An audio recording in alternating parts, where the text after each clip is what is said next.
প্রধানমন্ত্রী জনাব তারেক রহমান উনি কিছু অভিনব ঘোষণা দিয়েছিলেন দুদিন আগে। তার মধ্যে একটা ছিল উনি কোনো সরকারি গাড়ি ব্যবহার করবেন না।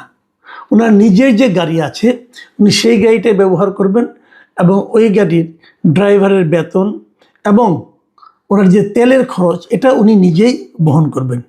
এছাড়া আরও কিছু কিছু সরকারি সুযোগ সুবিধা উনি নিজে নিতে চাননি এবং উনি এগুলো না নেওয়ার মাধ্যমে একটা এক্সাম্পল ক্রিয়েট করতে চেয়েছেন বলে আমার ধারণা। এবং এটা আসলে একটা উদাহরণ হয়তো তৈরি হতে যাচ্ছে, কারণ আমি দেখলাম যে ওনার এই ঘোষণার ঠিক দুদিনের মাথায় আমাদের যিনি কৃষিমন্ত্রী আছেন, কৃষি, মৎস্য, প্রাণী সম্পদ এবং খাদ্যমন্ত্রী, এই তিনটা মন্ত্রণালয়ের দায়িত্বপ্রাপ্ত ব্যক্তি মিস্টার আমিনুর রশিদ ইয়াসিন, তিনিও একটা ঘোষণা দিয়েছেন এবং তিনি বলেছেন যে মন্ত্রী হওয়ার পর থেকে আমি নিজের গাড়ি ও নিজের টাকায় কেনা তেল ব্যবহার করছেন, অলরেডি করছেন, এবং উনি সরকারি গাড়ি ব্যবহার করেন না এবং আগামীতেও করবেন না। এবং আরও কথা বলছেন উনি যতদিন মন্ত্রী থাকবেন ততদিন উনি সরকারি গাড়ি ব্যবহার করবেন না। এবং সেই সঙ্গে উনি একটা অ্যাড করেছেন, সেই অ্যাডটা হলো তাছাড়া তিনি সরকারি বেতন ভাতাও নেবেন না।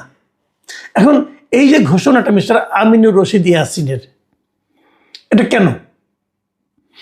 এটা যদ্দূর আমি বুঝি সেটা হলো যে প্রধানমন্ত্রী যেহেতু ঘোষণা একটা দিয়েছেন এবং যেহেতু ওনার নিজের সামর্থ্য আছে, এগুলো না নিলেও যেহেতু ওনার চলবে, অতএব উনিও এটা না নেওয়ার ঘোষণাটা দিয়েছেন। হয়তো প্রধানমন্ত্রীর পদাঙ্ক অনুসরণ করে অথবা প্রধানমন্ত্রী সামর্থ্যবান অন্য অন্য মন্ত্রীদেরকে যে কথাটা বলতে চেয়েছেন যে আপনারা যদি এগুলো না নেন তাহলে রাষ্ট্রের রাষ্ট্রের ব্যয় কিছুটা হলেও কমবে। এই যে মানসিকতাটা যে রাষ্ট্রের ব্যয় কমানো, এই যে মানসিকতাটা যে রাষ্ট্রের কাছ থেকে বাড়তি কিছু না নেওয়া, এটাকেই হয়তো মিস্টার আমিনুর রশিদ অনুসরণ করতে চেয়েছেন। এবং ওনার এই মানসিকতা, এই যে ঘোষণা, এটাকে আমার মনে হয় আমার মতো আরও অনেকেই প্রশংসা করবেন। এখন প্রশ্ন হচ্ছে অন্য অন্য মন্ত্রীরাও কি এই পদাঙ্ক অনুসরণ করবেন? করতে পারা উচিত আমি মনে করি। দেখুন, আমাদের এবারে যে ইলেকশনটা হয়েছে এবং সেখানে বিএনপির যারা আছেন তাদের মধ্যে একটা জিনিস হিসেব করে দেখা গেছে যে প্রায় 80% হলো কোটিপতি। যারা নির্বাচিত হয়েছেন বিএনপি এবং অন্যান্য দলের মধ্যে, তার মধ্যে 80%ই কোটিপতি, এমপি। তার যার কোটি টাকার মালিক, যিনি অস্থাবর সম্পত্তি বলেন, যার এত টাকা আছে, তিনি কিন্তু একটা গাড়ি নিজের তার আছে, নিজে একটা গাড়ি চালাতেন উনি। এবং উনি যখন ব্যবসা করতেন অথবা চাকরি করতেন অথবা অন্য যা কিছুই করতেন, উনি তো নিজের গাড়ি দিয়েই চলতেন। তো মন্ত্রী হওয়ার পর তার একটা দামি গাড়ি দরকার হবে কেন? উনি তো আগের মানুষটাই রয়ে গেছেন, তাই না? উনি সরকারি গাড়ির পরিবর্তে নিজের গাড়িটি চালাতে পারেন, এতে তো কোনো সমস্যা নাই। উনি যদি নিজের গাড়ি না চালান, সরকারি গাড়ি চালাবেন, তাহলে এই গাড়িটা কী করবেন? এই গাড়িটা ওরা ফ্যামিলির লোকজন চালাবে, তাহলে আগেও তো তারা চালাতো। যা হোক, এগুলো মিলেমিশেই চালানো যায়।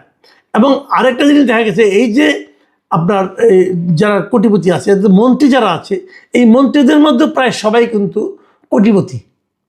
একটা হিসাবে দেখা গেছে, আমি আপনাদেরকে বেশ কয়েকজন কোটিপতি আপনার মন্ত্রীর নাম বলি। যে মন্ত্রীদের মধ্যে যিনি সবচেয়ে ধনী, তিনি হচ্ছেন গৃহায়ন ও গণপূর্ত মন্ত্রী মিস্টার জাকারিয়া তাহের। ওনার সম্পত্তির পরিমাণ হলো 181,72,00,000 টাকা।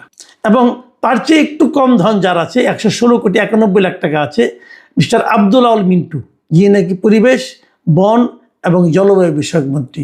খলিলুর রহমান যিনি আছেন পররাষ্ট্রমন্ত্রী, তার সম্পদের পরিমাণ 56,76,00,000 টাকা। আর এই যে আমিনুর রশিদ, যিনি নাকি অলরেডি ঘোষণা দিয়েছেন যে উনি গাড়ি চালাবেন না, সরকারি গাড়ি, তার সম্পদের পরিমাণ হলো 29,24,00,000 টাকা। তো এরকম আরও অনেকে আছেন, কি বলবো আপনাকে, কোটিপতি মন্ত্রীর সংখ্যাই বেশি। তো এরা যে কেউ কিন্তু সরকারি গাড়ি না চালালেও পারেন, নিজেদের গাড়ি নিজেরা তেল খরচটা নিজেরা দিতে পারেন, এগুলো দিতে পারেন। আর আমিনুর রশিদ সাহেব যে ঘোষণা দিয়েছেন যে উনি অন্য অন্য সুযোগ সুবিধা, বেতন ভাতাও নেবেন না, এটাও ইন্টারেস্টিং। বেতন নেবেন না বলেছেন, ভাতা নেবেন কিনা আমি জানি না। সেটাও কিন্তু যে এটা আহামরি কোনো টাকা তা কিন্তু না। আমরা যদি দেখি যে মন্ত্রী প্রতিমন্ত্রীরা আসলে কেমন বেতন পান, কেমন কী পান, আপনাদের জানা দরকার। তো বলে দিচ্ছি এই জন্য, জারি রাখার জন্য। একজন মন্ত্রীর মাসিক বেতন হচ্ছে 1,05,000 টাকা, এবং একজন প্রতিমন্ত্রীর বেতন হচ্ছে 92,000 টাকা। এটা তাদের মূল বেতন। এর বাইরে আরও কিছু তারা পান, যেমন তারা বিনা ভাড়ায় সুসজ্জিত বাসভবন পান, বিনা ভাড়ায়। এবং এই বাসভবনের বিদ্যুৎ, গ্যাস, পানি, এই সমস্ত আনুষঙ্গিক যে ইউটিলিটি কস্ট, এটাও তাদের দিতে হয় না, এটা সরকার দেয়। এখন যদি কোনো মন্ত্রী বলেন যে না, আমি সরকারি বাসায় থাকবো না, আমার নিজের বাড়ি আছে, আমি নিজের বাসায় থাকবো, তাহলে উনি বাসা ভাড়া বা বাসা বাবদ উনি অতিরিক্ত 80,000 টাকা পাবেন। এবং একজন প্রতিমন্ত্রী উনি পাবেন 70,000 টাকা। এটা হলো গিয়া মূল খরচ। এবং তার বাইরে একজন মন্ত্রী তার বাড়িটার সাজসজ্জার জন্য প্রতি বছর 5 লাখ টাকা পান, আর প্রতিমন্ত্রী পান 4 লাখ টাকা। প্রতি বছর 5 লাখ টাকা মানে কত হলো? প্রতি বছর 5 লাখ টাকা মানে আমাদের টাকার প্রায় 41,000 টাকার মতো হয় আর কি, প্রতি মাসে যদি আমি ধরি। এছাড়া উনি সরকারি খরচে গাড়ি পান, এবং প্রতিদিন উনি 18 লিটার জ্বালানি তেলের দাম পান। তো এইভাবে যোগ করলে যদি ঢাকার বাইরে যান, তাহলে প্রতিদিন 2,000 টাকা করে পান, একটা ভাতা পান। সবচেয়ে যেটা বড় সুবিধা হলো, উনি যদি অসুস্থ হয়ে পড়েন, তার রাষ্ট্রীয় খরচে তার পুরো চিকিৎসার খরচটা রাষ্ট্রীয় খরচ রাষ্ট্র বহন করে। আর যদি তার যখন অতিথি আসে, সে অতিথিদের আপ্যায়ন করার জন্য উনি প্রতি মাসে 10,000 টাকা পান একজন মন্ত্রী। আর ওটা যদি প্রতিমন্ত্রী হয়, তিনি পান 7,500 টাকা। যাক, এরকম অনেক কিছু পান। আমি হিসেব করে দেখেছি এতে, যে একজন মন্ত্রী প্রতি মাসে এই বেতন, ভাতা এবং এরকম আপ্যায়ন খরচ সব মিলিয়ে ধরলে পরে উনি প্রতি মাসে মূলত 3 লাখ টাকার মতো সুযোগ সুবিধা পান। 3 লাখ টাকা। তো যার ধরেন 15 কোটি 20 কোটি টাকা আছে, যার 100-150 কোটি টাকা আছে, তার জন্য প্রতি মাসে এই 3 লাখ টাকা খুব বেশি? খুব বেশি না। উনি চাইলেই এই টাকাটা সরকারের কাছ থেকে নাও নিতে পারেন। এবং এই টাকাটা ওনাদের কাছে আমার মনে হয় না, যদি উনি দুর্নীতিপরায়ণ হন, তাহলে তো 3 লাখ টাকা ওনার প্রতিদিনই ওনার কয়েক লাখ টাকা ইনকাম হয়ে যায়। যাক, সেটা আমি ধরছি, এরা কেউ দুর্নীতিবান হচ্ছেন না, এরা সবাই খুব সৎ লোক। তো তারপরেও কিন্তু এদের যে প্রপার্টি আছে, ওনারা এই 3 লাখ টাকা প্রতি মাসে না নিলেও পারেন সরকারের কাছ থেকে। আবার যাদের দরকার তারা নেবেন, এটা নিয়ে কোনো আপত্তি নাই।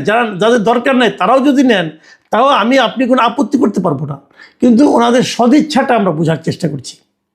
যদি প্রধানমন্ত্রী তারেক রহমান, উনি যদি সরকারি গাড়ি চলাচল করতেন, উনি যদি সরকারি তেল খরচ নিতেন, উনি যদি সরকারের কাছ থেকে তেল নিতেই পারতেন, আমরা তো না করতাম না। কারণ আগের কোনো প্রধানমন্ত্রী তো এই ধরনের উদাহরণ তৈরি করে নাই। আগে যত প্রধানমন্ত্রী ছিল সবাই যে সরকারের টাকাই চলতো। এখন এই প্রধানমন্ত্রী বলছে আমি নেব না। উনি যখন একটা উদাহরণ তৈরি করেছেন, তখন ওনার ক্যাবিনেটের কাছ থেকে আমি এই ধরনের একটা উদাহরণ পেলে আমার কাছে মনে হতো না, তাহলে ওনার ক্যাবিনেট ওনার মতো করেই চলছে, ওনাকে ফলো করার চেষ্টা করছে। সবাই হয়তো পারবেন না, কিন্তু যারা পারবেন তারা কিন্তু ইচ্ছা করলে এই কাজটা শুরু করে দিতে পারেন। এই মন্ত্রিসভা গঠন হওয়ার আগেই যখন নাকি ওনারা শপথ নিলেন প্রথম দিন এমপি হিসাবে, সেই দিনে কিন্তু ওনাদের এমপিরা বসে একটা সিদ্ধান্ত নিয়েছিলেন যে ওনারা কেউ শুল্কমুক্ত গাড়িও নেবেন না, কোনো প্লটও নেবেন না। এবং এটাও আমার কাছে খুব ভালো একটা ডিসিশন মনে হয়েছে। এই ডিসিশনটা অবশ্য জামাতে ইসলাম আরও আগে দিয়েছিল, যে তারা যদি নির্বাচিত হন তাহলে তারা কোনো শুল্কমুক্ত গাড়ি অথবা প্লট নেবেন না। এবং এটা খুবই একটা ভালো আমি মনে করি সিদ্ধান্ত। এখন আমার এখানে একটা কথা আছে। আমার কথাটা হলো, এই যে শুল্কমুক্ত গাড়ি অথবা প্লট পাওয়ার এটা কিন্তু একটা নিয়ম আছে, একটা প্রথা আছে, আইনও সংসদে পাস করে নিয়েছে তারা, যে জাতীয় সংসদে যারা সদস্য হবেন তাদের গাড়ির জন্য কোনো রকম শুল্ক দিতে হবে না। মানে যে কোনো জিপ গাড়ি আমাদের এখানে যেটা আছে এখন, যদি একটা জিপ গাড়ির দাম 40 লাখ টাকা হয়, সেটা যখন আপনি যদি কিনতে যান তাহলে দাম পড়বে তার 1,60,00,000 টাকা। মানে এরকম প্রায় 3 গুণ 4 গুণ বেড়ে যায়। তো যদি আপনি এমপি হন, তাহলে আপনি 40 লাখ টাকা দিয়ে কিনতে পারবেন। এই যে সুবিধাটা, মানে শুল্ক যদি তারা না দেয় তাহলে ক্ষতি হয় কার? দেশের ক্ষতি হয়। তো এই জায়গাটা কিন্তু তারা আইন করে নিয়েছিলেন, তারা এটা নেবেন। এখন ইনারা সিদ্ধান্ত নিয়েছেন এরা নেবেন না। এখন কেউ যখন নেবেন না, জনগণকে এতটুকু দয়া দেখানোর দরকারটা কি? আমি আশা করব ওনারা সংসদে যাওয়ার পর প্রথমেই এই আইনটা বাতিল করে দিবেন। যে আইনটা আগে ছিল, যে শুল্কমুক্ত গাড়ি এবং প্লট পাওয়ার সুবিধা, এই সুবিধাগুলো যদি ওরা বাতিল করে দেন, তাহলে কিন্তু নতুন করে কিছু বলার দরকার পড়ে না। তো এগুলো করলে যে দেশের অর্থনীতিতে আমূল পরিবর্তন হয়ে যাবে তা কিন্তু না। কিন্তু যে জিনিসটা হবে সেটা হলো এই মন্ত্রী এমপিদের যে সুবিধা নেওয়ার যে একটা মানসিকতা, এটা দূর হবে অথবা এটা বাতিল হবে এবং তারা প্রমাণ করতে পারবেন আমরা সুযোগ পেলেই সুবিধা নিচ্ছি না, সুযোগ পাওয়া সত্ত্বেও সুবিধা নিচ্ছি না। কারণ আমরা এখানে দায়িত্বটা এসেছি, আমাদের মন্ত্রী হয়েছি, এমপি হয়েছি, এটা জনগণের সেবার জন্য হয়েছি। জনগণের অর্থকে নিজেদের ভোগ বিলাসে ব্যবহার করার জন্য হয়নি। আগেও কিন্তু অনেক এরকম ছিলেন, আগেও কিন্তু অনেক কোটিপতি, হাজার কোটিপতি মন্ত্রী এমপি ছিলেন, তারা সব টাকা দেখাতেন না। এখানেও যে হিসাবটা আমরা পাচ্ছি এটাই যে অ্যাকুরেট হিসাব তা আমি মনে করি না, বাট ওনারা হলফনামা এবং সরকারি হিসাবে ওনারা এরকম একটা ফিগার দেখিয়েছেন। আগেও কিন্তু এরকম ছিল, কিন্তু আগে হাজার হাজার কোটি টাকা মালিক যারা ছিল তারাও কিন্তু একটা প্লট পাওয়ার জন্য এবং একটা গাড়ির তেল, এই 18 লিটার তেল ব্যবহার করার জন্য, তেল মানে ব্যবহার না হলেও ব্যবহার দেখানোর জন্য তাদের মধ্যে কিন্তু একটা ব্যতিব্যস্ত ছিল। মানে তারা আসলে ধনী হলেও মনোজগতে তারা সব দরিদ্র ছিলেন।